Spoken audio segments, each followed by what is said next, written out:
Miss Rumphius. Story and pictures by Barbara Cooney.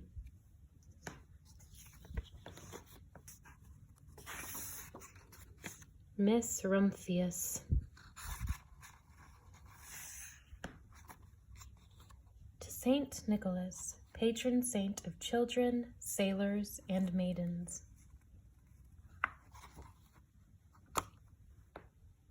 The Lupin lady lives in a small house overlooking the sea. In between the rocks around her house grow blue and purple and rose-colored flowers. The Lupin lady is little and old, but she has not always been that way. I know. She is my great aunt, and she told me so. Once upon a time, she was a little girl named Alice, who lived in a city by the sea.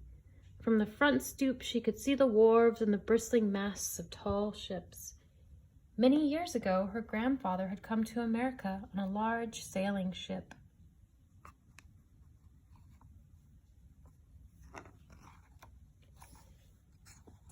Now he worked in the shop at the bottom of the house, making figureheads for prows of ships and carving Indians out of wood to put in front of cigar stores. For Alice's grandfather was an artist. He painted pictures, too, of sailing ships and places across the sea. When he was very busy, Alice helped him put in the skies.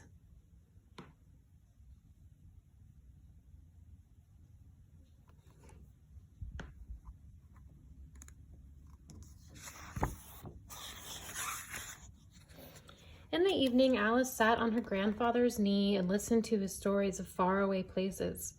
When he had finished, Alice would say, "When I grow up, I too will go to faraway places, and when I grow old, I too will live beside the sea."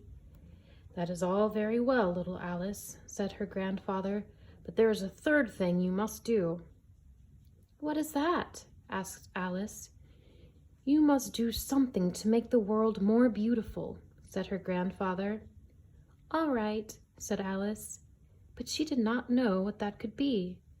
In the meantime, Alice got up and washed her face and ate porridge for breakfast. She went to school and came home and did her homework. And pretty soon she was grown up.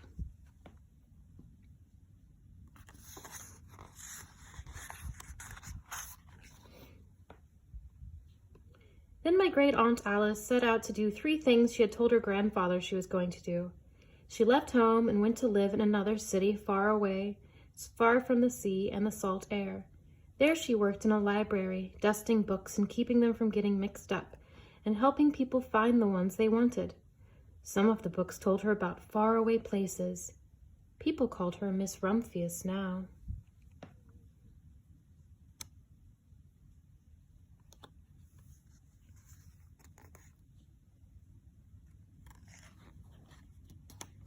Sometimes she went to the conservatory in the middle of the park. When she stepped inside on a wintry day, the warm, moist air wrapped itself around her, and the sweet smell of jasmine filled her nose. "This is almost like a tropical isle," said Miss Rumphius, "but not quite." So Miss Rumphius went to a real tropical island where people kept cockatoos and monkeys as pets. She walked on long beaches, picking up beautiful shells. One day she met Bapa Raha, king of a fishing village. "You must be tired," he said. "Come into my house and rest."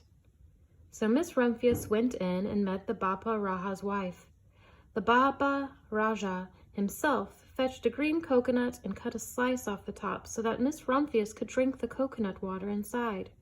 Before she left, the Bapa Raja gave her a beautiful mother-of-pearl shell on which he had painted a bird of paradise and the words, "You will always remain in my heart." "You will always remain in mine too," said Miss Rumphius.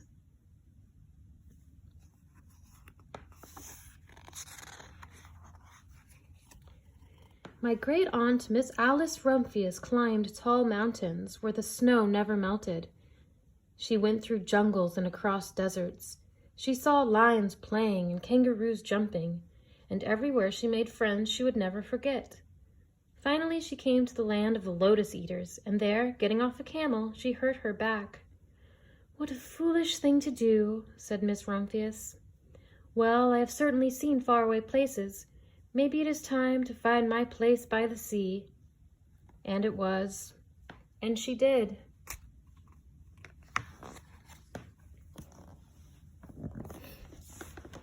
There's a glare on this page. From the porch of her new house, Miss Rumphius watched the sun come up. She watched it across the heavens and sparkle on the water, and she saw it set in glory in the evening. She started a little garden among the rocks that surrounded her house, and she planted a few flower seeds in the stony ground. Miss Rumphius was almost perfectly happy. "But there's still one more thing I have to do," she said. "I have to do something to make the world more beautiful." "But what?" "The world is already pretty nice," she thought, looking out over the ocean.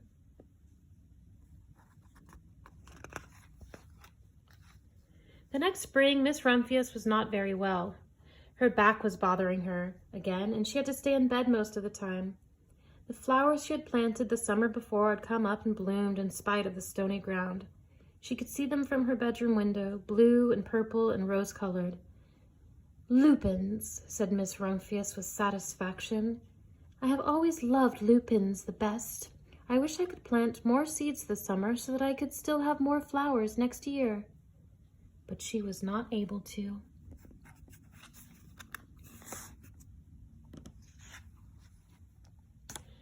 After a hard winter, spring came. Miss Rumphius was feeling much better. Now she could take walks again. One afternoon she started to go up and over the hill where she had not been in a long time. "I don't believe my eyes," she cried when she got to the top. For there on the other side of the hill was a large patch of blue and purple and rose-colored lupins. "It was the wind," she said as she knelt in delight. "It was the wind that brought my seeds from the garden here, and the birds must have helped." Then Miss Rumphius had a wonderful idea. She hurried home and got out her seed catalogs. She went off to the very best seed house for 5 bushels of lupin seed. All that summer, Miss Rumphius, her pockets full of seeds, wandered over fields and headlands, sowing lupins. She scattered seeds along the highways and down the country lanes. She flung handfuls of them around the schoolhouse and the back of the church. She tossed them into hollows and along stone walls. Her back didn't hurt her any more at all. Now some people called her that crazy old lady.